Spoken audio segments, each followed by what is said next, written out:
মানেরা আমার নবী পাক সাহেবে দোজা তিনি বলেছেন আল্লাহ পাক রব্বে কায়নাতের হাবিব জানিয়েছেন ওই ব্যক্তিটার নাম হলো জুলকারনাইন। এই জুলকারনাইন ব্যক্তিটা সেই জামানার মানুষটা যখন আপনার সেই দেশে চলে গেলেন ওই মানুষেরা তারা যখন বর্ণনা দিলেন হুজুর গো ওদের কাছে যাওয়া যাবে না, ওরা ভীষণ বড় আপনার খারাপ জন্তু, যারা আপনার যাকে পায় তাকেই শেষ করে দেয়। আমার আল্লাহ তাআলা রব্বে কায়নাত রব্বুল আলামিনের বান্দা বললেন তুমি চিন্তা করবে না, তোমাদের ভাবতে হবে না। আমার আল্লাহ তাআলার নবী বলেছেন ওই ব্যক্তিটা জুলকারনাইন তিনি আপনার ওখানে তাবু খাটিয়ে দিলেন, তিনার সৈন্য সামন্তদেরকে বললেন এখানে তোমাদের রেস্ট করতে হবে। আল্লাহর ওলি হযরতে জুলকারনাইন হুকুম করলেন ওগো সেনাবাহিনীরা সারা পৃথিবী থেকে যেখান থেকে পাবে লোহা তোমরা জোগাড় করো, লোহা জোগাড় করো। লোহা জোগাড় করা হলো, তামা জোগাড় করা হলো, সীসা জোগাড় করা হলো। আমার আল্লাহ তাআলা রব্বে কায়নাত রব্বুল আলামিন তিনার বান্দা এমন করে জুলকারনাইন বললেন ওই যে দূরে দেখা যায় পাহাড়, ওইটা দুটো পাহাড় এক জায়গায় মিলিত হয়, আর ওই মিলিত হবার জায়গাটা কিছুটা ফাঁকা রয়েছে, কিছুটা গেটের মতো রয়েছে। ওই পাহাড়ের ভিতরে থেকে তারা সন্ধ্যের টাইমে বেরিয়ে যায়, বেরিয়ে সারা পৃথিবীতে তছনছ করে, মানুষের উপরে অত্যাচার করে। আল্লাহর ওলি হযরতে জুলকারনাইন আমার আল্লাহর দরবারে দোয়া করলেন আল্লাহ আজকে যেন তাদের ঘুম না ভেঙে যায়, তারা যেন চেতন না পেয়ে যায়, তারা যেন এমন করে আঁখি না খুলে দেয়, তারা যেন চোখ না খুলে দেয়। আমার আল্লাহ পাকের কাছে প্রার্থনা করতে লাগলেন। আমার আল্লাহ তাআলা ওলিদের দোয়া কবুল করে থাকেন, আল্লাহ ওয়ালাদের দোয়া কবুল করে থাকেন। আমার আল্লাহ তাআলা রব্বে কায়নাত রব্বুল আলামিন সঙ্গে সঙ্গে তাদের চোখের ঘুম বাড়িয়ে দিলেন। আমার আল্লাহ তাআলার বান্দা যারা আপনার 6 ঘন্টা ঘুমায় আমার আল্লাহ তাদেরকে 12 ঘন্টা ঘুমাতে পারে কিনা? পারে না গো। আমার আল্লাহ তাআলা আমরা যারা মানুষ ক ঘন্টা ঘুমাই? কেউ 7 ঘন্টা ঘুমায়, কেউ 8 ঘন্টা কেউ ঘুমায়, কেউ 6 ঘন্টা ঘুমায়। যারা স্টুডেন্ট তারা 3 ঘন্টা 4 ঘন্টা ঘুমায় নাকি?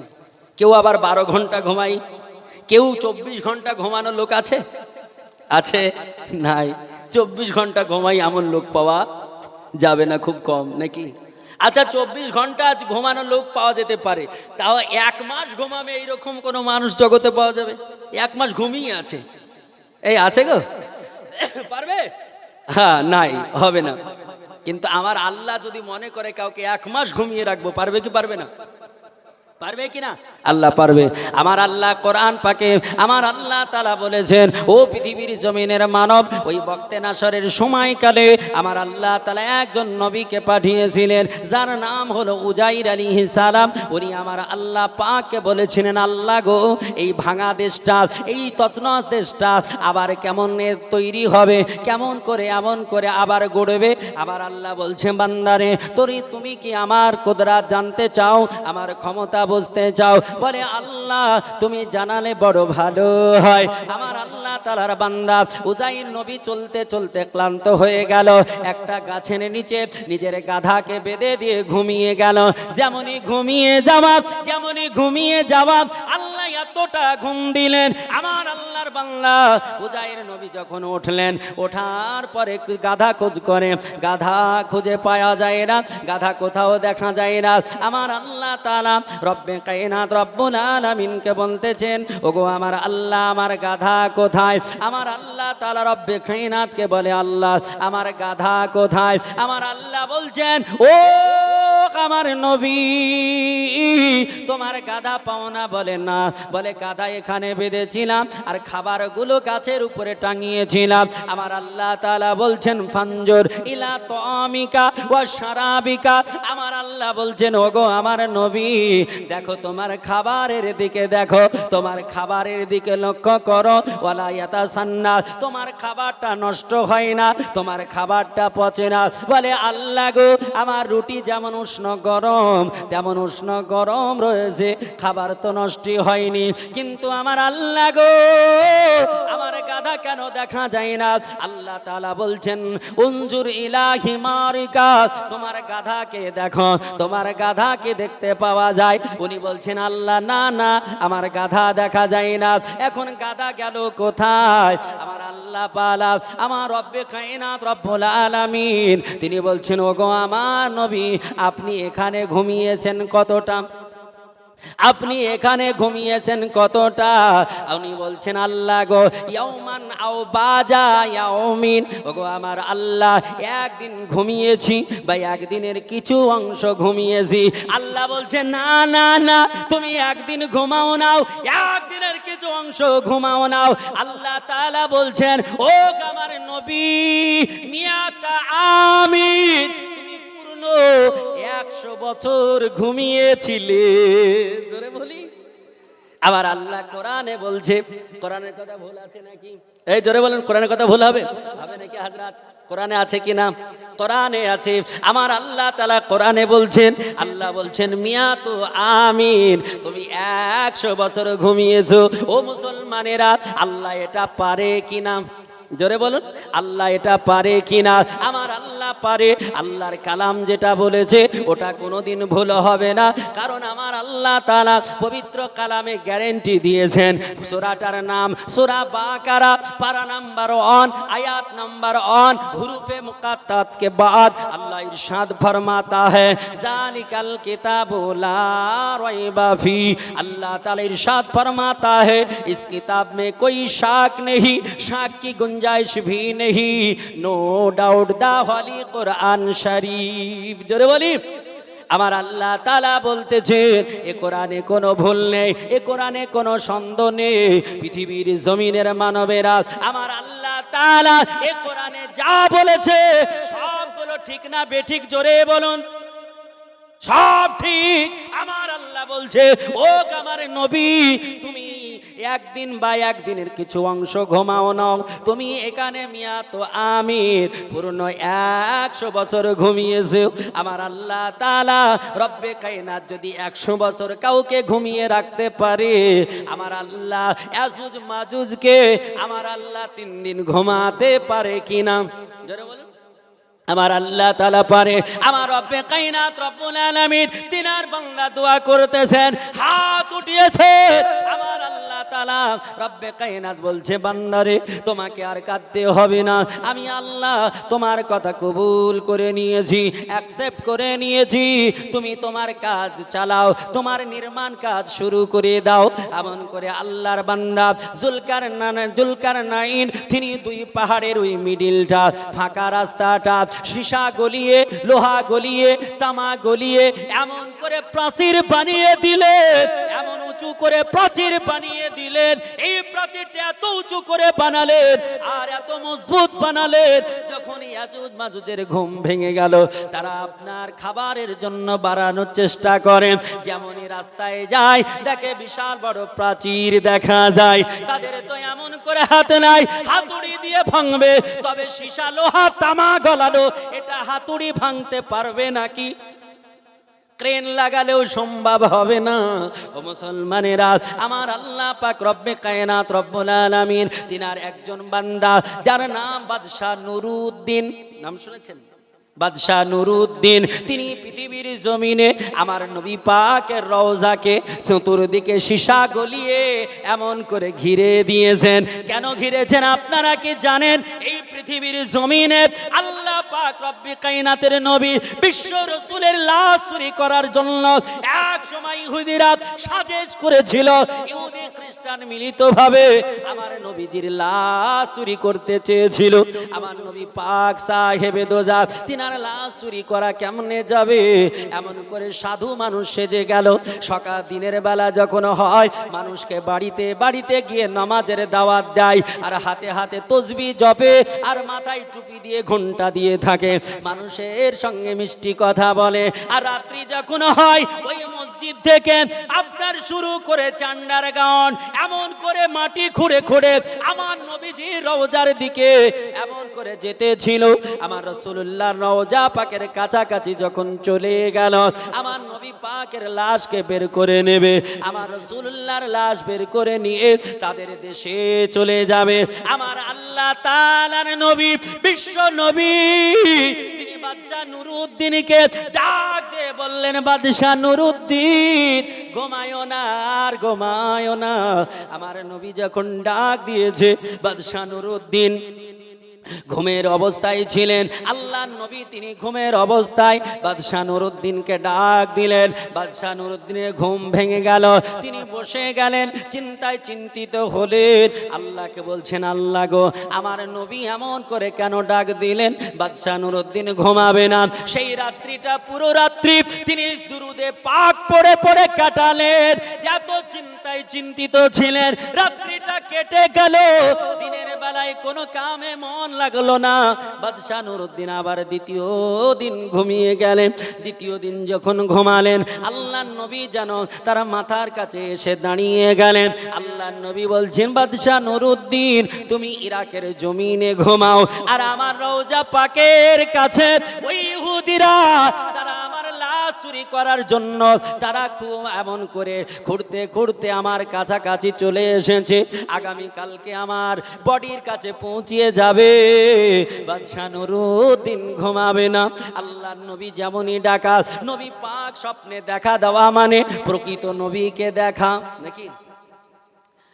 নবীকে সাহাবীরা যেমন পৃথিবীতে দেখেছেন, অনুরূপ আপনি স্বপ্নে দেখলেও তাই। আপনি বলতে পারেন, Maulana Manirul Islam Chaturvedi, what is the document? একটা প্রুফ দেওয়া লাগবে, একটা দলিল দেওয়া লাগবে, কারণ দলিল ছাড়া কথা আমি মানব না। আর আমি মাওলানা মনিরুল ইসলাম চতুর্বেদী শুধু মেয়ে ছেলে ভোলানো সুরের ওয়াজ করে যাই না, দলিল ছাড়া কথা বলি না। ও মুসলমান, ওঠান পবিত্র হাদিস গ্রন্থ বুখারী শরীফ প্রথম খণ্ড, এই প্রথম খণ্ডে হাদিস কারা রয়েছে? আল্লাহর নবী বলছেন, ইন্নী আরা, আল্লাহ রাসূল বলছেন, ইন্নী আরা ফিল মানামি। আল্লাহ রাসূল বলতেছেন, ও দুনিয়ার বুকের মানুষেরা, কেউ যদি স্বপ্নে আমাকে দেখে নাও, আমাকে দর্শন করে নাও, আল্লাহর নবী বললেন, ফাকাদ রাআনি, সে প্রকৃত পক্ষে আমাকে দেখে নিলে। জোরে বলুন, সেই প্রকৃত পক্ষে আমার নবীকে দেখে নিলেন। কেন আমার নবী সেটাও বর্ণনা করেছেন। আল্লাহর নবী বলছেন, লা ইয়াতামাসসালু ফি সুরাতি, আল্লাহর নবী বলতেছেন, ও দুনিয়ার বুকের মানুষ শুনে রেখে দাও, ফাইন্না শায়াতানা লা ইয়াতামাসসালা সুরাতি। আল্লাহর নবী বলতেছেন, নিশ্চয় ইবলিস শয়তান আজাজিল আমি নবী আমার রূপ ধারণ করতে পারে না। একটু আস্তে বলুন সুবহানাল্লাহ। ছেড়ে দেব নাকি? ছেড়ে দেব? তাহলে একটু হাত উঠিয়ে বলতে হবে, ইয়া রাসূলুল্লাহ। जोरे बोलो या रसूल अल्लाह। जज्बात को बढ़ाइए, ईमान की जोश बढ़ाइए। जब तक ईमान की जोश आप लोगों के अंदर ना हो, तब तक मोमीन कामिल मोमीन नहीं होगा। और इसीलिए सारे दुनिया के जितने बेईमान हैं, हम लोगों पर ढाते हैं, हम लोगों पर जुल्म करते हैं, क्योंकि हम लोगों का ईमान बहुत कमजोर है। ठीक है या नहीं? ईमान कमजोर है, ईमान को मजबूत करिए। ईमान अगर मजबूत हो जाएगा तो परमाणु बोमा भी फेल हो जाएगा आपके पास। मुअज्जज मोहतरम, ईमान एक ऐसी चीज है, नबी पाक साहेब दोजा रसूलुल्लाह सल्लल्लाहु ताला अलैहि वसल्लम तस्लीम के जमाना में बारे बारे जंग हुआ है। रोमान बाहिनी के साथ 1 लाख से जायद रोमान बाहिनी का सेना और नबी पाक का सेना सिर्फ 12,000। उस वक्त नबी के सेना के पास, सबके पास तलवार भी नहीं थे। एक सेना ने कहा, एक सहाबी ने कहा, या रसूल अल्लाह, या हबीब अल्लाह, हमारे पास तो कुछ नहीं है, हम तो जंग लड़ने जा रहे हैं, हम कैसे जंग लड़ेंगे? तो नबी पाक ने नजर जब डाले तो एक खेजूर का दरख्त नबी के सामने आ गया।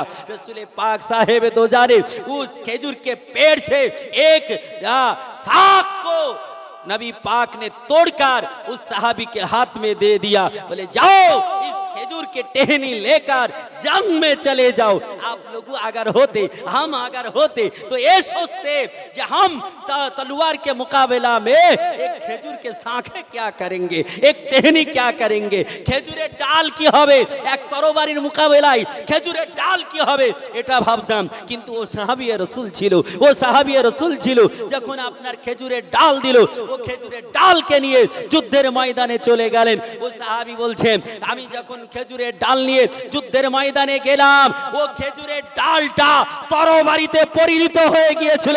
কাফেরদের আমি শত তরবারি, লোহার তরবারি এক খেজুরের ডালের তরবারি দিয়ে ভেঙে দিয়েছিলাম। বলি সুবহান। এ হচ্ছে নবী পাক সাহেবে দুজার সাহাবী। তার কারণ ঈমান ছিল, তার জজবাত ছিল। আর আজ আমাদের জজবাত নেই, ঈমান নেই, যার কারণে আজকে আমাদের এমন পরিণতি।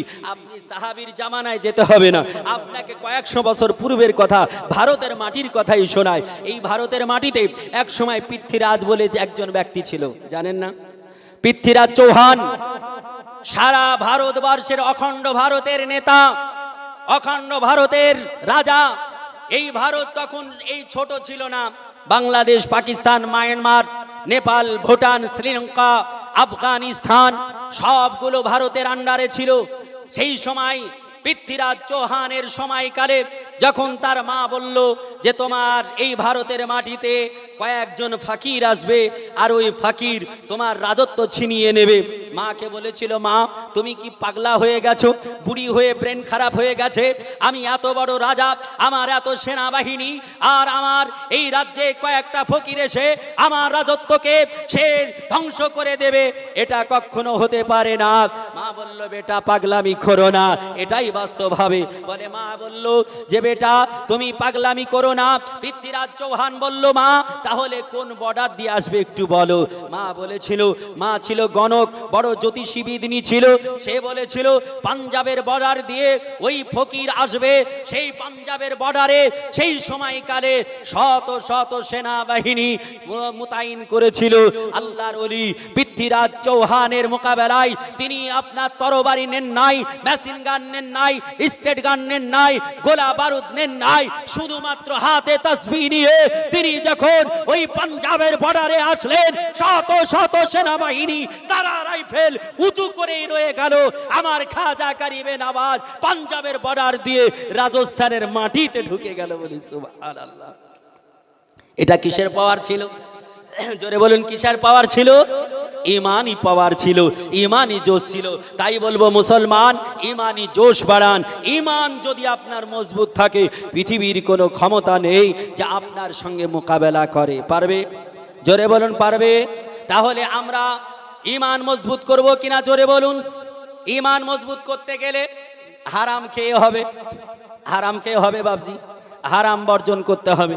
ইমান মজবুত করতে গেলে নামাজ ছাড়া হবে, নামাজ পড়তে হবে। ইমান মজবুত করতে গেলে রোজা ছাড়া হবে, রোজা করতে হবে।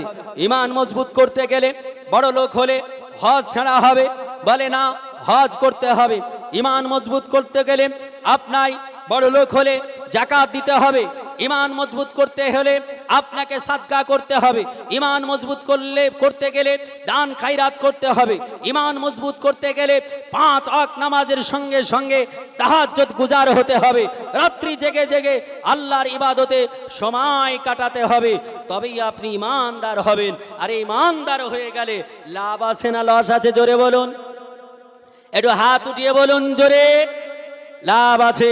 মুআজ্জাজ মুহতারাম, আমরা ইমানদার হব ইনশাআল্লাহ। যারা আমরা নামাজ পড়ি না, নামাজ পড়বো কিনা আগামীকাল থেকে জোরে বলুন। যারা নামাজ পড়ি না তারা আগামীকাল থেকে নামাজ পড়বো। কারণ নবী বলেছেন নামাজের গুরুত্ব, রাসূল বলেছেন এ পৃথিবীর বুকের মানুষ শোনো, আল্লাহর নবী বলছেন আস-সালাতু মিফতাহুল জান্নাহ, নামাজ হলো জান্নাতের চাবি। আল্লাহর নবী বলেছেন আস-সালাতু মিরাজুল মুমিনিন, নামাজ হলো আল্লাহর সঙ্গে একটা সাক্ষাতের মাধ্যম। জোরে বলি সুবহানাল্লাহ। এ নামাজকে আপনি ত্যাগ করতেছেন, কি করে মুমিন হবেন, কি করে মুত্তাকি হবেন? ইনশাআল্লাহ আমরা নামাজ ছাড়বো না। জোরে বলি নামাজ ছাড়বো না, ইনশাআল্লাহ ছাড়বো না। মুআজ্জাজ মোহতারাম, যাই হোক, আল্লাহ রসুলের কথা আপনাদের শোনাচ্ছিলাম। টাইম আমার প্রায় শেষ হতেই চলছে। মুআজ্জাজ মোহতারাম, আল্লাহ রসুলের কথা যতই শুনবো কিন্তু শেষ হবে না, হবে নাকি? আর আপনারাও আমার পর আরো বক্তার শুনবেন নাকি? আচ্ছা, আমি আরেকটু বলবো না ছেড়ে দেবো? আচ্ছা বলবো তো। আমি একদম শেষ পর্যন্ত দেখতে চাই কারা কারা শুনতে চান হাত উঠিয়ে বলুন আল্লাহু আকবার। আরো জোরে বলুন আল্লাহু আকবার। नारे तकबीर, नारे तकबीर। इस आवाज से काम नहीं चलेगा, इतनी आवाज करना चाहिए सामियाने के ऊपर आसमान में जाके टक्कर मारे। इस जोर से कहिए नारे तकबीर, नारे तकबीर, नारे रिसालत, उलमा अहले सुन्नत, जलसा कमेटी, जलसा कमेटी, नारे तकबीर। মুআজ্জাজ মোহতারাম, আমার আল্লাহ পাক রব্বে কায়নাতের নবী, বিশ্ব নবী বললেন হযরতে জুলকারনাইন তিনি আপনার বাদশাহ এমন করে যখন নির্মাণ করে দিলেন, সীসা গলিয়ে ওই যে আপনার নির্মাণ হয়ে গেল। এখন ইয়াজুজ মাজুজেরা যখন তারা ঘুম ভেঙে গেল, তারা উঠার পরে দেখে এমন করে একটা প্রাচীর হয়ে গেছে। এই প্রাচীরটা কেমন করে ভাঙা যায়? হাজারে হাজারে ইয়াজুজ মাজুজ ওই প্রাণীগুলো, চতুষ্পদ প্রাণী, তারা চাটতে শুরু করলো, জিভ দিয়ে চাটতে শুরু করলো। এখন পর্যন্ত চেটে যায়, চেটে যায়, চেটে যায়। যেই দিন চাটতে চাটতে হালকা হয়, আগামী কালকে ভেঙে দেবে। এমন যখন আপনার সময় আসে, তারা বলে আজকে থাক, আগামী কালকে করব। আর আগামী কালের জন্য যেমনই তারা শুয়ে যায়, সঙ্গে সঙ্গে আবার পূর্ণ হয়ে যায়। সুবহানাল্লাহ। এমন করে পূর্ণ হয়ে যায় কিয়ামতের আগে পর্যন্ত এই রকম করে পূর্ণ হতে থাকবে। আমার আল্লাহ তাআলা রব্বে কায়নাত রব্বুল আলামিনের নবী তিনি বলতেছেন, যেই দিন পৃথিবীর জমিনে দাজ্জাল আসবে, তার পূর্বে ইয়াজুজ মাজুজ আসবে।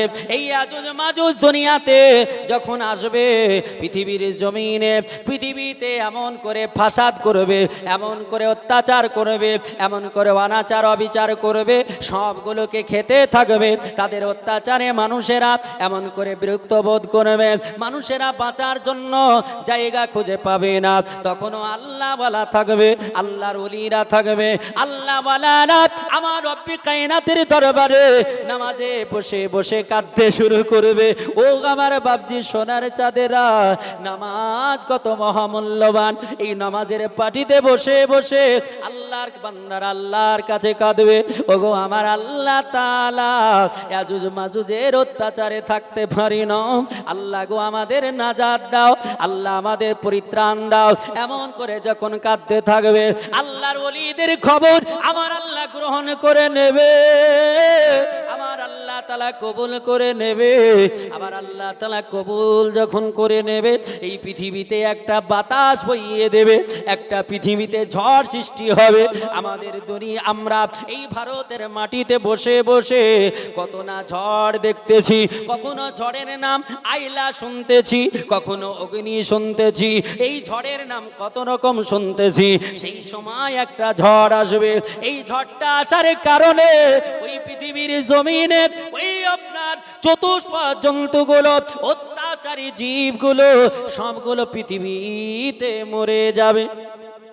সব পৃথিবীতে যখন মরে যাবে, এই মরে যাওয়ার পরে সেই তার বডিগুলো পচন সৃষ্টি হবে। পচনের কারণে এত দুর্গন্ধ হবে, এত দুর্গন্ধ হবে, দুর্গন্ধে মানুষেরা আর টিকতে পারবে না, আর বাঁচার রাস্তা পাবে না। আবার আল্লাহ পাক রব্বে কায়নাতের বান্দারা তারা বলবে, আল্লাহ ও আমার পরওয়ারে দেগারে আলাপ, যখন তারা বেঁচে ছিল এক অত্যাচারের ভিতরে ছিলাম, আর যখন তারা মরে গেল আরো বড় আমাদের সম্মুখে বিপদ এলো। আল্লাহ গো, গন্ধের কারণে আমার আমাদের এমন করে জীবন বেরিয়ে যায়, আমরা আর বাঁচতে পারি না। আমার আল্লাহ পাক রব্বে কায়নাত রব্বুল আলামিনের ওলিরা আল্লাহ দরবারে যখন দোয়া করতে লাগলেন, আমার আল্লাহ পাক বললেন, ওগো আমার বান্দারা, লা তাহজান লা তাহজান, আল্লাহ বলছেন চিন্তা করো না, লা তাহজান ইয়া আবদি, ওগো আমার বান্দা চিন্তা করো না, লা তাখাফ ইয়া আবদি, ওগো আমার বান্দা ভয় করো না। আল্লাহ বললেন, বান্দা রে চিন্তা করো না, ভয় করো না, আমার রহমত থেকে আমার আল্লাহ তাআলা বলছেন নৈরাশ হয়ো না। আল্লাহ বললেন, লা তাকনাতুম মির রাহমাতিল্লাহ, আল্লাহ বলছেন ও মানুষেরা আমার দয়া থেকে নৈরাশ হয়ে যেও না। আমার আল্লাহ বললেন, ও ফারিস্তা তাড়াতাড়ি করে পৃথিবীর জমিনে পানি বর্ষণ শুরু করে দাও, পানি বর্ষণ শুরু করে দাও। আল্লাহ পাক রব্বে কায়নাতের অর্ডারে আল্লাহ তাআলা রব্বে কায়নাতের ফারিস্তারা এমন করে পানি বর্ষণ করতে শুরু করলেন। আর আল্লাহ তাআলা বড় বড় ঠোঁটওয়ালা এক প্রকারের পাখি পাঠিয়ে দিলেন। এই বড় বড় ঠোঁটওয়ালা এই পাখিগুলো এসে তাদের বডিগুলো খেয়ে নিলেন, আর মাটির সঙ্গে যেগুলো লেগে থাকলো সেগুলো পানিতে বইয়ে সমুদ্রে নিয়ে চলে গেল। সারা পৃথিবীর গন্ধ দুরভিত হলো, সারা পৃথিবী শান্তিময় হয়ে গেল। এমন করে শান্তির সময় চলবে, চলতে চলতে আবার আপনার কিছুদিন ভালো চলার পর আবার আপনার সৃষ্টি ফিতনা শুরু হবে, আবার ফিতনা শুরু হয়ে যাবে। বলে ফিতনা কি? বলে ওই জামানায় ওই সময়কালে ওই ইহুদিদের ভিতরে থেকে একজন কানা বেরাবে, যারা একটা চোখ থাকবে, যার নাম দাজ্জাল হবে, যার কপালে লেখা থাকবে কাফেরে, কাফেরে লেখা থাকবে। আমার আল্লাহ তাআলার বান্দা এই দাজ্জাল ইহুদির ভিতর থেকে জন্ম নেবে, ইহুদিরা তার সেনা হবে। চিন্তা করেন না, ইহুদিরা তার সেনা হবে। এমন করে নেতানুহু, এমন করে এর আপনার বাচ্চা কাচ্চাও তার সেনা হতে পারে। কিন্তু টেনশন নেবেন না, কোনো ভয় করবেন না, আল্লাহওয়ালা হয়ে যান, আপনার কোনো ভয় থাকবে না। সারা পৃথিবীর ঈমান হরণ করবে, সারা দুনিয়ার ঈমান নষ্ট করবে। মানুষদেরকে বলবে আমাকে আল্লাহ বলো, আমাকে খোদা বলো। মানুষেরা দুর্বল, যারা ঈমানদার তারা বলবে তোমায় আল্লাহ বলবো কেমনে? আল্লাহর ক্ষমতার শেষ নেই, তোমার ক্ষমতাটা কত একটু দেখাও। বলে আল্লাহ আসমান থেকে পানি বর্ষণ করে, জমিন থেকে ফসল ফলায়, তুমি আসমান থেকে পানি বর্ষণ করাতে পারো, আল্লাহ তাকে পাওয়ার দেবে। সেই লোকটা আসমান থেকে পানি বর্ষণ করে দেখাবে, জমিন থেকে আপনার ফসল ফলিয়ে দেখবে। কমজোর ঈমান যারা, তারা এটা দেখে তাকে আল্লাহ বলে বেঈমান হয়ে যাবে। কিছু মানুষ বলবে ওগো দাজ্জাল তোমাকে আল্লাহ বলবো, আমার বাবা মারা গেছে, আমার মা মারা গেছে, ওই বাবা মাকে একটু তুমি জিন্দা করে দেখাতে পারো। জাদুর বলে ওই দাজ্জালটা তার বাবা মাকে দেখিয়ে দেবে। ওই লোকটাও তাকে আল্লাহ বলে সর্বহারা ঈমান হারা হয়ে যাবে। এই রকম করে ঈমান নষ্ট করতে করতে একজন যুবকের কাছে যাবে। এই যুবককে বলবে ও যুবক তুমি আমায় আল্লাহ বলো, আল্লাহ আল্লাহ ওয়ালা। ওই যুবকটা বলবে ও দাজ্জাল শোনো, তোমাকে আল্লাহ বলবো কেন? বলে আমাকে আল্লাহ বলবে না কেন? বলে আল্লাহর ক্ষমতা যেটা এটা আমার ভিতরে আছে। বলে কি ক্ষমতা আছে? বলে আমি মরাকে জীবিত করতে পারি আর জীবিতকে মরা করতে পারি। এই ক্ষমতা কার গো? জোরে বলুন, এটা কার? আমার আল্লাহ বললেন ওয়া তুখরিজুল হাইয়া মিনাল মাইয়াতি ওয়া তুখরিজুল মাইয়াতা মিনাল হায়। আবার আল্লাহ বললেন বান্দারে আমি আল্লাহ তাআলা মৃত্যু দিই, আমি আল্লাহ তাআলা মরাকে জীবিত করে থাকি, আবার জীবিতকে মরাতে পরিণত করে থাকি। এটা শুধুমাত্র আমার ক্ষমতা, আর কাউকে আমি আল্লাহ এমন ক্ষমতা পৃথিবীর জমিনে কোন সাধারণ মানুষকে আমি দিই না। আমার আল্লাহ তাআলার বান্দা ওই যুবক বলবে তুমি তাহলে মরাকে জীবিত করে দেখাও। আমার আল্লাহ পাক রব্বে কায়নাতের বান্দা ওই আপনার দাজ্জাল তরবারিটা বের করে ওই যুবকের মাথার উপরে চালিয়ে দেবে। যুবককে আপনার যেমন আপনার খিরা ফেড়ে দেওয়া হয়, যেমন শশা চিরে দেওয়া হয়, ওই রকম করে যুবকের মাথা থেকে পা পর্যন্ত পুরো দুই বডিটাকে দুই ভাগে বিভক্ত করে দেওয়া হবে, চিরে দেওয়া হবে। যুবকটা মারা যাবে, যুবকটা জমিনে পড়ে থাকবে। যুবকটার সামনে দিয়ে ওই যুবকটার বডি যখন পড়ে থাকবে, ওই মিডিল দিয়ে দাজ্জাল হেঁটে যাবে।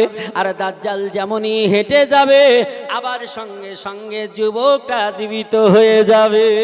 জোরে বলি, একটু জোরে বলা যায় সুবহানাল্লাহ। ও মুসলমানেরা, আল্লাহ পাক রব্বে কায়নাতের বান্দা যুবক জীবিত হয়ে যাবে। এখন দাজ্জাল বলবে, যুবক রে, আমি তোমাকে মেরে দিলাম, আমি তোমার মৃত্যু দিলাম, আবার দেখো তোমায় জীবিত করে দিলাম। এখন তুমি আমাকে আল্লাহ বলে নাও, আমাকে আল্লাহ স্বীকার করে নাও। ওই যুবক বলবে, দাজ্জাল, আমি তোমাকে আল্লাহ বলবো না কানা। ওরে কানা দাজ্জাল, আমার নবী বলে, আবার রাসূলুল্লাহ বলেছে, পৃথিবীর জমিনে এই দাজ্জাল যুবকটাকে দুই টুকরো করে দেবে। ওই যুবকটার মৃত্যু হবে, আবার যুবকের বডির উপর দিয়ে হেঁটে যাবে, যুবকটা জীবিত হয়ে যাবে। ওই যুবককে দ্বিতীয়বার আর মারতে পারবে না, দ্বিতীয়বার মৃত্যু দিতে পারবে না। আমার আল্লাহর ওলি যুবক বলল, রে কানা দাজ্জাল, তোর ক্ষমতা কত, এবার আমাকে মেরে দেখ, মৃত্যু দিয়ে দেখ। আমার নবী আমার ব্যাপারে বলে গিয়েছে, হাজার হাজার বছর পূর্বে আমার নবী এটা বলে গিয়েছে, আমাকে দুই টুকরো করা হবে, আবার জীবিত করা হবে, দ্বিতীয়বার আর তোর ক্ষমতা হবে না। আমার নবীর কথার প্রতি বিশ্বাস আছে, এবার তুই আমাকে মেরে দেখ। দাজ্জাল বলবে, এতে কাম হবে না। দাজ্জাল যখন পরাস্ত হবে, ওই লোকটার কাছে, ওই যুবকের কাছে লজ্জিত হয়ে ওখান থেকে আগে বেড়ে যাবে। এখন কাবার দিকে রওনা দেবে, মক্কার দিকে চলতে শুরু করবে। এই মক্কার দিকে যখন চলতে শুরু করবে, আমার আল্লাহ তাআলা বলবে, ও ঈসা মাসিহ, ও গো ঈসা নবী, আর তোমার এই দ্বিতীয় আসমানে থাকা লাগবে না। আমার আল্লাহর নবী 621 খ্রিস্টাব্দে রজব মাসের 27 তারিখে মক্কাতুল মুকাররমা হতে উম্মে হানির ঘর হইতে যেই দিন আকাশ ভ্রমণ করেছিলেন, সপ্ত আসমান ভেদ করে আল্লাহ পাকের দরবারে গিয়েছিলেন। ওই দিন আমার নবী বললেন, আমি দ্বিতীয় আসমানে হযরত ঈসা আলাইহিস সালাম আর ওনার খালাতো ভাই হযরত ইয়াহইয়া আলাইহিস সালাম দুইজন নবীর সঙ্গে সাক্ষাৎ করেছিলাম। জোরে বলি, নবী মেরাজে গিয়েছিলেন কিনা? তিরমিজি শরীফের হাদিসে আছে, এবং কোরআনেও বলা হয়েছে কি, কোরআনে আল্লাহ বলছেন, সুবহানাল্লাযী আসরা বি আবদিহি লাইলাম মিনাল মাসজিদিল হারামি ইলাল মাসজিদিল আকসা। আমার আল্লাহ তাআলা রব্বে কায়নাত রব্বুল আলামিন তিনি বললেন, আমার প্রিয়তম বান্দাকে, আমার রাসূলকে আমি গভীর রাত্রিতে নিয়ে গেলাম মক্কা, এই মক্কা থেকে নিয়ে গেলাম ফিলিস্তিনের মাটি বাইতুল মুকাদ্দিস। আমার আল্লাহ তাআলা রব্বে কায়নাত কোরআনে তার বর্ণনা দিয়েছে, আমি ওদিকে বলতে চাচ্ছি না, শুধু একটু নমুনা দেওয়ার জন্য বলতে আসলাম। ও মুসলমানেরা, আল্লাহর নবী বললেন, সেই দিন বাইতুল মুকাদ্দাস থেকে আমি যখন ঊর্ধ্বগমন করেছিলাম, দ্বিতীয় আসমানে হযরত ঈসা নবীর সঙ্গে সাক্ষাৎ হলো। নবী কিসে গিয়েছিলেন? বোরাকে। কিসে গিয়েছিলেন গো মেরাজে? বোরাকে। একটা যানবাহনে গিয়েছিলেন? না, একটা যানবাহনে যাননি। মাদারুজুন নবুয়াতের মধ্যে হযরত আল্লামা আব্দুল হক মুহাদ্দিস দেহলভী রহমাতুল্লাহ আলাইহি, বিশ্ববিখ্যাত মুহাদ্দিস, জিনার লেখা আমরা এমন করে আলিয়া ইউনিভার্সিটিতে এমও পড়েছি, পরীক্ষাতেও তিনার এক জীবনী এই বছর এমএসসিতে দিয়েছিল, বুঝছেন কি না? বিশ্ববিখ্যাত মুহাদ্দিস আব্দুল হক মুহাদ্দিস দেহলভী রহমাতুল্লাহ আলাইহি তিনি বলছেন নবী 4টা যানবাহনে মেরাজে গিয়েছিলেন। কটা যানবাহনে? জোরে বলুন। 4টা যানবাহনে। এই 4টা যানবাহনের নাম জানেন? জানেন? একটা জানেন বোরাক, আর 3টে জানেন না। জানেন নাকি? শুনবেন নাকি? একটু হাত উঠিয়ে বলুন তো, ইয়া রাসূলুল্লাহ, কে কে শুনবেন? সুবহানাল্লাহ, সবাই শুনতে চান? সুবহানাল্লাহ। তো ইনশাআল্লাহ শোনাচ্ছি। আমার বলার উদ্দেশ্য আসলে মেরাজের কথা নয়, তাহলে মেরাজটাই বলতাম। আমার বলার উদ্দেশ্য হচ্ছে ঈসা নবী। এই দাজ্জাল যখন পৃথিবীতে আসবে, আল্লাহ ঈসা নবীকে পাঠাবে কোথায়? আল্লাহর নবী এটা বলে গেছেন, দুনিয়ার মানুষকে জানিয়ে দিয়ে গেছেন। আল্লাহর নবী বললেন, দাজ্জাল যখন মক্কা দিকে রওনা দেবে, আমার আল্লাহ তাআলা ঈসা নবীকে ওই দ্বিতীয় আসমান থেকে আমার আল্লাহ তাআলা পৃথিবীর জমিনে পাঠাবে। কোথায় নামবে? দামেস্ক বলে একটা শহর রয়েছে। এই দামেস্কে আপনার একটা মসজিদ আছে, মসজিদটার নাম হলো জামে মসজিদ। এই দামেস্কের জামে মসজিদে 4খানা মিনার আছে। আপনাদের গ্রামে মসজিদে মিনার নেই? আছে। কোনো গ্রামে 2খানা আছে, 1খানা আছে, 5খানা আছে, 12খানা আছে। বাংলাদেশে একটা মসজিদ আছে 107খানা মিনার আছে, বুঝছেন কিনা? হ্যাঁ, বাংলাদেশে প্রোগ্রামে গিয়েছি, সুবহানাল্লাহ, দেখেছি। বাংলাদেশেও এমন এমন সুন্দর সুন্দর দেখার জিনিস আছে। সাতক্ষীরা জেলায় যাবেন, কয়েকটা জিনিস এত সুন্দর দেখার আছে, মাশাআল্লাহ, মন ভরে যাবে, বুঝছেন কিনা? সুবহানাল্লাহ। তো বলতেছিলাম যে ওই জামে মসজিদের 4খানা মিনার আছে। এই 4টা মিনার 4 দিকে রয়েছে। রাসূলুল্লাহ বলছেন, পূর্ব দিকে যে মিনার থাকবে, এই পূর্ব দিকের মিনারে আমার আল্লাহ তাআলার ফেরেশতা জিবরিল আলাইহিস সালাম তিনাকে নামিয়ে দেবেন। জোরে বলি সুবহানাল্লাহ। সুবহানাল্লাহ বললে লাভ আছে না লস আছে? একটু জোরে বলুন। হ্যাঁ, সুবহানাল্লাহ বললে কতটা লাভ আছে শুনবেন? শুনবেন? মিশকাতুল মাসাবি, মিশকাত শরীফ, কিতাবুল ইলম, অর্থাৎ জ্ঞানের অধ্যায়। এই অধ্যায়ে হাদিস এসেছে, আল্লাহর নবী বলছেন, সুবহানাল্লাহি ওয়ালহামদুলিল্লাহি তামলাউল মিজানা। আল্লাহর নবী বললেন, দুনিয়ার বুকের মানুষ শোনো, কেউ যদি সুবহানাল্লাহ এবং আলহামদুলিল্লাহ বলে, আমার আল্লাহ তাআলা সুবহানাল্লাহ এবং আলহামদুলিল্লাহ বলার কারণে আমার আল্লাহ তাআলা মিজানের পাল্লাটা ভরিয়ে দেয়। একটু সুবহানাল্লাহ। মিজানের পাল্লা ভরিয়ে দেয়। এই মিজানের পাল্লা কত বড় হবে? আপনার মনে হচ্ছে মিজানের পাল্লাই হয়তো 5 কুইন্টাল মাল আটবে নাকি? মিজানের পাল্লা কত বড় হবে? একজন নবীকে জিজ্ঞেস করুন, যেই নবীটার নাম হলো হযরতে দাউদ আলাইহিস সালাম, যেই নবীর এত সুন্দর গলার আওয়াজ দিয়েছিলেন, তিনি যখন আপনার জবর কিতাবটা পড়তেন, তিনার কিতাবের আওয়াজ শুনে, পড়া শুনে আকাশের পাখিগুলো দাঁড়িয়ে যেত, সমুদ্রের মাছগুলো কিনারায় চলে আসতো। এ মুসলমানেরা, ওই আল্লাহর নবী হযরতে দাউদ আলাইহিস সালাম, আল্লাহর প্রিয়তম নবী, যাকে আমার আল্লাহ এত ক্ষমতা দিয়েছিলেন, যেমন করে আমরা বাচ্চাকালে কাদা দিয়ে কত কিছু বানাই। এই বানাইনি গো বাচ্চাকালে আমরা? আমাদের ছেলেরা কাদা দিয়ে কখনো আপনার হাড়ি বানায়, কখনো কলসি বানায়, কাদা দিয়ে কত কিছু বানায়। আমার আল্লাহ তাআলা দাউদ নবীকে এত ক্ষমতা দিয়েছিলেন, যখন লোহাতে হাত দিতেন, লোহাটা কাদার মতো হয়ে যেত। ওই লোহা থেকে যা মনে করতেন তাই বানাতেন। লোহা হাত দিলে সঙ্গে সঙ্গে কাদার মতো হয়ে যেত। ও মুসলমানেরা, এই নবী হযরতে দাউদ আলাইহিস সালাম, আল্লাহ পাক রব্বে কায়নাত রব্বুল আলামিনের কাছে সাজদায় পড়ে কাঁদছেন, বলছেন, আল্লাহ গো, ওই জানান পৃথিবীর বুক থেকে যে মানুষেরা যাবে, তাদের যে আমল নামা তোলা হবে, যার নাম হলো মিজান, এই মিজানের পাল্লাটা কত বড় হবে একটু বলো। আল্লাহ তাআলা সেই দিন বলেছিলেন, নবী দাউদ আলাইহিস সালাম, শোনো, মিজানের একটা পাল্লা এত বড় হবে, সারা পৃথিবী যদি একটা পাল্লায় দেওয়া হয়, তবে একটা পাল্লার একটা কর্নারও ভরবে না। এটা জোরে বলুন। সারা পৃথিবী যদি একটা পাল্লাই দেওয়া হয়, একটা পাল্লার কর্নার ভরবে না। আবার আল্লাহ আল্লাহ কত বড় মিজানের পাল্লা বানিয়েছে। এই মিজানের পাল্লাটা আমার নবী বলছেন সুবহানাল্লাহ বললে, আলহামদুলিল্লাহ বললে আমার আল্লাহ মিজানের পাল্লা ভরিয়ে দেয়। তাহলে এখন আপনি ডিসাইড করুন, আল্লাহর নাম সুবহানাল্লাহ পবিত্র সত্তা, এটা আপনি বলবেন কিনা? আলহামদুলিল্লাহ সমস্ত প্রশংসা তিনার, এটা আপনি বলবেন কিনা? ও মুসলমানেরা, আমার আল্লাহর কথা, আমার নবীর কথা সারা রাত্রি সারা দিন বলে গেল সমাপ্ত হবে না। হবে নাকি? সমাপ্ত হবে না।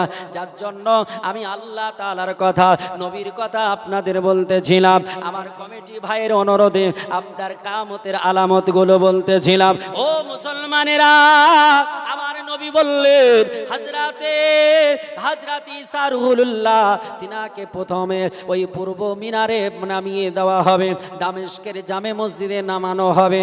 যেই টাইমে নামানো হবে ওই টাইমে আল্লাহর বান্দা ইমাম মাহদী রহমাতুল্লাহ আলাইহি তিনি ফজরের নামাজ পড়ানোর জন্য রেডি হয়ে যাবেন। ফজরের নামাজ তখনও কমপ্লিট করেননি বা শুরু করেননি, শুরু করার জন্য রেডি হবে। এই টাইমে ঈসা নবীকে আমার হযরত জিবরিল আমিন নামিয়ে দেবেন। জিবরিল আলাইহিস সালাম যখন নামিয়ে দেবেন, ঈসা নবী ওই দামেস্কের জামে মসজিদে ঢুকবে। যে আপনার ইমাম মাহদী তার সঙ্গে সাক্ষাৎ হবে। ওই ইমাম মাহদীর নাম কি আপনাদের জানা আছে নাকি? আছে? ইমাম মাহদীর নাম জানা আছে? ইমাম মাহদীর নাম ইমাম মাহদী নয়, এটা তার উপাধি। ইমাম মাহদীর নাম হলো মুহাম্মদ। কি নাম? আমার নবীজির নামে নাম, ইমাম মাহদীর নাম হবে মুহাম্মদ। ইমাম মাহদীর বাবার নাম হবে আব্দুল্লাহ, ইমাম মাহদীর মায়ের নাম হবে আমিনা। আমার নবী বলেছেন ইমাম মাহদী যে হবে আমার নামে তার নাম হবে, তার বাবার নামটা আমার বাবার নামে হবে, তার মায়ের নামটা আমার মায়ের নাম হবে। সেই লোকটা, আপনার সেই মানুষটা আরব কান্ট্রিতে জন্ম নেবেন। আরব দেশের এমন একটা পাহাড়ি এলাকায় জন্ম নেবে, যেই পাহাড়ি এলাকায় মানুষ চলাফেরা কম করে, মানুষগুলো কম যাতায়াত করে, এই রকম একটা লোকালি এলাকায় তিনি জন্ম নেবেন। ও পৃথিবীর জমিনের মানুষ, আল্লাহর বান্দা ইমাম মাহদী রহমাতুল্লাহ আলাইহি তিনি আপনার কবে পরিচয় দেবে? যখন সারা দুনিয়ার মুসলমানেরা, সারা পৃথিবীর ইমানদারেরা দাজ্জালের ভয়ে নিজের দেশগুলোকে ছেড়ে দিয়ে মক্কার দিকে রওনা দিয়ে দেবে, মক্কার দিকে রওনা দিয়ে দেবে। হজের সময় তখন থাকবে, জিলহজ মাসের 9 তারিখ হবে। আল্লাহ পাক রব্বে কায়নাতের বান্দারা, আল্লাহর ওলিরা তারা হজে ওই আপনার কাবা শরীফটাকে তওয়াফ করতে থাকবে, কাবা শরীফকে তওয়াফ করবে। ওই তওয়াফ করতে করতে দেখবে হযরতে ইমাম মাহদী রহমাতুল্লাহ আলাইহি তিনিও যেন কাবা তওয়াফ করতেছেন। আল্লাহর ওলি যারা হবে, আল্লাহর ওলিরা আমার নবীর বলায়, আমার নবীর নমুনা দেওয়াতে ওই ব্যক্তিকে চিনে নেবে, তিনার চেহারা দেখে বুঝে নেবে ইনি ইমাম মাহদী হবে। তখন আল্লাহর ওলিরা হাজিরা বলবে, হুজুর আপনার হাতে আমাদের বায়াত করে নিন, আপনার হাতে আমাদের মুরিদ করে নিন। উনি বলবেন তোমরা আমার হাতে বায়াত হবে কেন? উনি বলবেন আমার হাতে মুরিদ হবে কেন? এরা বলবে হুজুর গো আপনি হলেন ইমাম মাহদী, আপনার হাতে বায়াত হতে চাই। উনি বলবেন না না না, আমি ইমাম মাহদী নই, আমি ইমাম মাহদী নয়। যখন আল্লাহর ওলিরা বারবার করে বলবে, পেশার দিয়ে যখন বলবে, প্রথমে তিনি তিনার গোপন করতে চাইবেন পরিচয়। যখন আল্লাহ ওয়ালারা চিনে নেবেন, বারবার করে বলবেন, তখন তিনি পরিচয় দিয়ে দেবেন। তাদেরকে মুরিদ করার পরে ওই আল্লাহ ওয়ালাদেরকে নিয়ে, হাজীদেরকে নিয়ে, তাদেরকে সেনাবাহিনী করে তিনি আপনার চলে যাবেন দামেস্কের মাটিতে। দামেস্কের মাটিতে গিয়ে ফজরের নামাজে দাঁড়াবেন। ওই টাইমে ঈসা আলাইহিস সালাম দুনিয়ার বুকে আসবে, ঈসা নবীর সঙ্গে সাক্ষাৎ হবে। আল্লাহর ওলি হযরত ইমাম মাহদী রাহমাতুল্লাহ আলাইহি নবী বংশের সন্তান হবে। এই নবী বংশের সন্তান ইমাম মাহদী হযরত ঈসা নবীকে বলবে, ওগো ঈসা আলাইহিস সালাম আপনি ফজরের ইমামতি করুন, আপনি ফজরের নামাজটা পড়িয়ে দিন। আল্লাহর নবী ঈসা আলাইহিস সালাম বলবেন, চোখের দুই কোণা দিয়ে পানি ঝরবে, তিনি কাঁদবেন আর বলবেন, ইমাম মাহদী আমি তোমার পেছেই নামাজ পড়ার জন্য এসেছি, আমি ইমামতি করব না। ইমাম মাহদী বলবে, হুজুর গো আপনি যে আল্লাহর নবী, আপনি যে আল্লাহর রাসূল, পৃথিবীর জমিনে আল্লাহ 1 লক্ষ মতান্তরে 2,24,000 নবী রাসূল পাঠিয়েছেন। এই নবী রাসূলকে আল্লাহ দুনিয়ায় পাঠিয়েছে, আল্লাহ সবকে নবী বানিয়েছে, কিন্তু সবকে রাসূল বানায় নাই, সবাই রাসূল নয়। আপনি যখন এমন করে ফাজিল পরীক্ষা দেবেন, তখনই আপনি প্রশ্ন পেয়ে যাবেন, মাল ফারকু বাইনান নবী ওয়ার রাসূল, নবী এবং রাসূলের মধ্যে পার্থক্য কি? ও মুসলমানেরা, নবী কাদের বলা হয় আর রাসূল কাদের বলা হয়? আল্লাহর নবী তারা হবে যাদেরকে আল্লাহ তাআলা ওহী দিয়ে থাকে, তিনারা হচ্ছেন আপনার আল্লাহর নবী। আর যাদেরকে আল্লাহ তাআলা ওহী দেন এবং একটা করে হলি বুক দেন, একটা করে কিতাব দেন, তিনারা হচ্ছেন রাসূল। যারা রাসূল তারা নবী এবং রাসূল, আর যারা শুধু নবী তারা শুধুই নবী। ও মুসলমানেরা, এই পৃথিবীর জমিনে আমার আল্লাহ তাআলা 1 লক্ষ মতান্তরে 2,24,000 নবী রাসূলের ভিতরে মাত্র আপনার 540 জনকে রাসূল বানিয়েছেন, বাকি সবগুলো হলো নবী। জোরে বলুন, এই রাসূল, এই নবী ঈসা রুহুল্লাহ, তিনি বলবেন, হুজুর গো আমি ইমামতি করব না। ইমাম মাহদী রাহমাতুল্লাহ আলাইহি বলবেন, আপনি হলেন নবী ও রাসূল, আপনি ইমামতি করুন। ঈসা আলাইহিস সালাম কাঁদবেন আর বলবেন, ইমাম মাহদী আমি এখন নবী নই, আমি এখন রাসূল নই, আমি পৃথিবীর জমিনে 33 বছর ছিলাম নবী ও রাসূল। জোরে বলি সুবহানাল্লাহ। যে ঈসা নবী মায়ের পেট থেকে রাসূল হয়ে এসেছে, যে ঈসা নবীর বাবা ছিল না, ঈসা নবী যখন জন্মগ্রহণ করলো, ওদের দেশের মানুষেরা বলল মারিয়ামকে, মারিয়াম রে তুমি কি জেনা করে বাচ্চা জন্ম দিয়েছো, ব্যভিচার করে বাচ্চা জন্ম দিয়েছো, কারণ বাবা না থাকলে বাচ্চা জন্ম নেয় না। আল্লাহর নবী বিশ্ব নবীর মা হযরতে মারিয়াম বলেছিলেন, ও আমার দেশবাসী এত বড় কথা বলো না, আমার বাচ্চা আমার আল্লাহ তাআলা দিয়েছে বিনা স্বামীতে। বলে এটা মা কোনোদিন মানা যাবে না। মারিয়াম বলেছিলেন, ও আমার দেশবাসী, ওগো আমার মুড়লেরা, আমাকে জিজ্ঞেস করতে হবে না ছেলের বাবার নাম কি, আমাকে জিজ্ঞেস করা লাগবে না।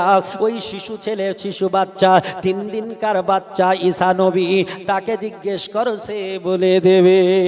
এই কথা শুনে ওই এলাকার লোকেরা, ওই এলাকার মুড়লেরা অট্ট হাসি হেসেছিল, বলেছিল, মারিয়াম রে তুমি তো বড় চালাকি ধরেছো, 3 দিনের বাচ্চা কি কথা বলতে পারে নাকি? একটা বাচ্চা 2 বছরের আগে কথা বলতে পারে না, আর তোমার 3 দিনের বাচ্চা কথা বলবে, তুমি তো বড় চালাকি ধরেছো। আল্লাহর বান্দি মারিয়াম বলেছিল, আমি চালাকি করি না, আমার 3 দিনের বাচ্চাকে জিজ্ঞেস করো, বলবে সে বাবার নাম কি। আমার আল্লাহর বান্দারা তারা জিজ্ঞেস করলো, ও বাচ্চা, প্রথমে কোন মানুষকে জিজ্ঞেস করলে প্রথমে নাম দিয়ে জিজ্ঞেস করা হয়। তিনি ওই বাচ্চাকে জিজ্ঞেস করলো, মা ইসমুকা ইয়া আব্দুল্লাহ, ওগো আল্লাহর বান্দা তোমার নাম কি একটু বলো। যেমনই বলা, 3 দিনের বাচ্চা বলেছিলেন, আনা ঈসা রুহুল্লাহ। জোরে বলুন, বলে আনা ঈসা রুহুল্লাহ। 3 দিনের বাচ্চা বলল, আমি হলাম ঈসা রুহুল্লাহ, আনা নবিউল্লাহ, আমি হলাম আল্লাহ পাকের নবী। আর সঙ্গে সঙ্গে ওই দেশের মুড়লদের তাদের মুখে যেন ফেবিকুইক লেগে গেল। 3 দিনের বাচ্চা কেমন করে কথা বলতে পারে? এই আল্লাহর নবী ঈসা আলাইহিস সালাম পৃথিবীর জমিনে 33 বছর ছিলেন। এই 33 বছর তিনি আপনার নবী ও রাসূল ছিলেন। আল্লাহর নবী ঈসা নবী আমার আল্লাহর কাছে কেঁদেছিলেন, আল্লাহ গো আমি এত বড় নবী, কিন্তু আমি নবী হতে চাই না। আল্লাহ আমি রাসূল হয়ে খুশি নয়। আল্লাহ গো আমার পরে যে রাসূলকে পাঠাবে, আল্লাহ আল্লাহ তার উম্মতের এত ফাজিলাত, তার উম্মতের এত গুণগান। আল্লাহ গো, একটা নবীর বানি ইসরাইল গোত্রের নবীদের যেমন ফাজিলাত, আমার আল্লাহ কিছু উম্মতে মুহাম্মাদির তেমন ফাজিলাত দিয়েছে।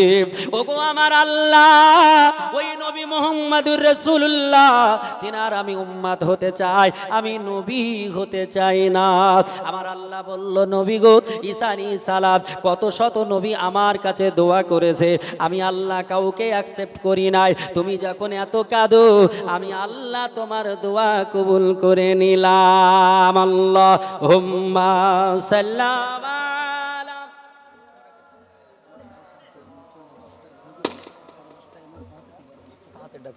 ওয়ালা আলি